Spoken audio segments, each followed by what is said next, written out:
بسم اللہ الرحمن الرحیم نحمده ونصلی ونسلم علی رسولہ الکریم اما بعد اللہم صلی علی سیدنا مولانا محمد معدن الجود والکرم والہ الکرام وصحبہ العظام وبارک وسلم۔ السلام علیکم ورحمۃ اللہ تعالی وبرکاتہ۔ سامعین حضرات، سلسلہ درس سیرت مصطفیٰ کا آج 11واں درس ہے یا 11واں سبق ہے۔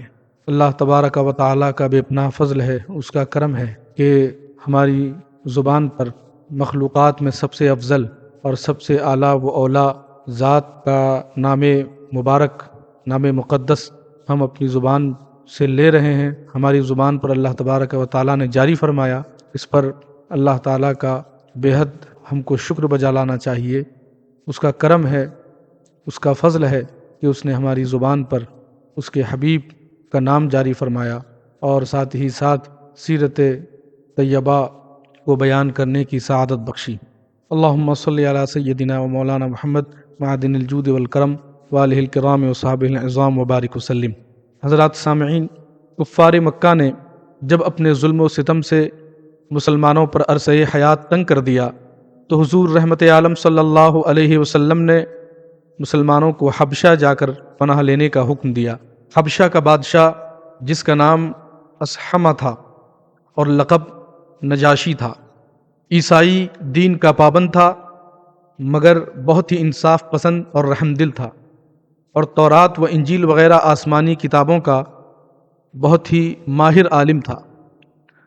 اعلان نبوت کے 5ویں سال رجب کے مہینے میں 11 مرد اور 4 عورتوں نے حبشہ کی جانب ہجرت کی۔ ان مہاجرین کرام کے مقدس نام یہ ہیں۔ پہلا نام حضرت عثمان غنی رضی اللہ عنہ اپنی بیوی حضرت رقیہ رضی اللہ عنہا کے ساتھ، جو حضور صلی اللہ علیہ وسلم کی صاحبزادی ہیں۔ دوسرا نام حضرت ابو حذیفہ رضی اللہ عنہ اپنی بیوی حضرت سہلہ بنت سہیل رضی اللہ عنہما کے ساتھ۔ تیسرا نام حضرت ابو سلمہ رضی اللہ عنہ اپنی اہلیہ حضرت ام سلمہ رضی اللہ عنہا کے ساتھ۔ چوتھا نام حضرت عامر بن ربیعہ رضی اللہ عنہ اپنی زوجہ حضرت لیلہ بنت ابی حشمہ رضی اللہ عنہا کے ساتھ۔ پانچواں نام حضرت زبیر بن العوام رضی اللہ عنہ۔ چھٹا نام حضرت مصعب بن عمیر رضی اللہ عنہ۔ ساتواں نام حضرت عبد الرحمن بن عوف رضی اللہ عنہ۔ آٹھواں نام حضرت عثمان بن مزعون رضی اللہ عنہ، اور نواں نام حضرت ابو صبیرہ بن ابی رحم یا حاطب بن عمرو رضی اللہ عنہما۔ 10واں نام حضرت سہیل بن بیضہ رضی اللہ عنہ۔ 11واں نام حضرت عبداللہ بن مسعود رضی اللہ عنہ۔ کفار مکہ کو جب ان لوگوں کی ہجرت کا پتہ چلا تو ان ظالموں نے ان لوگوں کی گرفتاری کے لیے ان کا تعاقب کیا، لیکن یہ لوگ کشتی پر سوار ہو کر روانہ ہو چکے تھے، اس لیے کفار ناکام واپس لوٹے۔ یہ مہاجرین کا قافلہ حبشہ کی سرزمین پر اتر کر امن و امان کے ساتھ خدا کی عبادت میں مصروف ہو گیا۔ چند دنوں کے بعد ناگہاں یہ خبر پھیل گئی کہ کفار مکہ مسلمان ہو گئے۔ یہ خبر سن کر چند لوگ حبشہ سے مکہ لوٹ آئے، مگر یہاں آ کر پتہ چلا کہ یہ خبر غلط تھی۔ چنانچہ بعض لوگ تو پھر حبشہ چلے گئے، مگر کچھ لوگ مکہ میں روپوش ہو کر رہنے لگے۔ لیکن کفار مکہ نے ان لوگوں کو ڈھونڈ نکالا اور ان لوگوں پر پہلے سے بھی زیادہ ظلم ڈھانے لگے۔ تو حضور صلی اللہ علیہ وسلم نے پھر لوگوں کو حبشہ چلے جانے کا حکم دیا۔ چنانچہ حبشہ سے واپس آنے والے اور ان کے ساتھ دوسرے مظلوم مسلمان کل 83 مرد اور 18 عورتوں نے حبشہ کی جانب ہجرت کی۔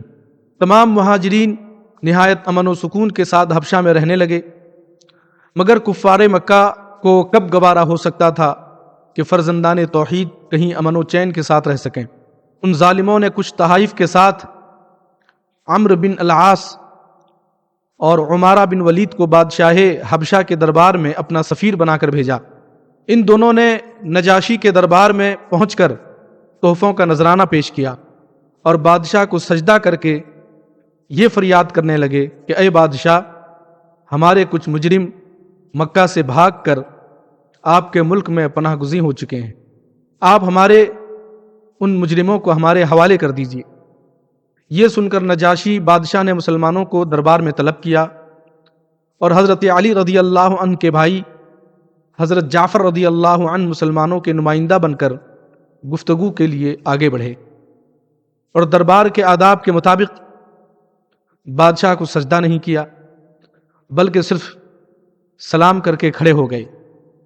درباریوں نے ٹوکا تو حضرت جعفر رضی اللہ عنہ نے فرمایا کہ ہمارے رسول صلی اللہ علیہ وسلم نے خدا کے سوا کسی کو سجدہ کرنے سے منع فرمایا ہے، اس لیے میں بادشاہ کو سجدہ نہیں کر سکتا۔ اس کے بعد حضرت جعفر بن ابی طالب رضی اللہ عنہ نے دربار شاہی میں اس طرح تقریر شروع فرمائی کہ اے بادشاہ، ہم لوگ ایک جاہل قوم تھے، شرک و بت پرستی کرتے تھے، لوٹ مار، چوری ڈکیتی، ظلم و ستم اور طرح طرح کی بدکاریوں اور بدعمالیوں میں مبتلا تھے۔ اللہ تعالیٰ نے ہماری قوم میں سے ایک شخص کو اپنا رسول بنا کر بھیجا جس کے حسب و نسب اور صدق و دیانت کو ہم پہلے سے جانتے تھے۔ اس رسول نے ہمیں شرک و بت پرستی سے روک دیا اور صرف ایک خدائے واحد کی عبادت کا حکم دیا، اور ہر قسم کے ظلم و ستم اور تمام برائیوں اور بدکاریوں سے ہمیں منع کیا۔ ہم اس رسول پر ایمان لائے اور شرک و بت پرستی چھوڑ کر تمام برے کاموں سے تائب ہو گئے۔ بس یہی ہمارا گناہ ہے جس پر ہماری قوم ہماری جان کی دشمن ہو گئی، اور ان لوگوں نے ہمیں اتنا ستایا کہ ہم اپنے وطن کو خیر آباد کہہ کر آپ کی سلطنت کے زیر سایہ پرامن زندگی بسر کر رہے ہیں۔ اب یہ لوگ ہمیں مجبور کر رہے ہیں کہ ہم پھر اسی پرانی گمراہی میں واپس لوٹ جائیں۔ حضرت جعفر رضی اللہ عنہ کی اس تقریر سے نجاشی بادشاہ بے حد متاثر ہوا۔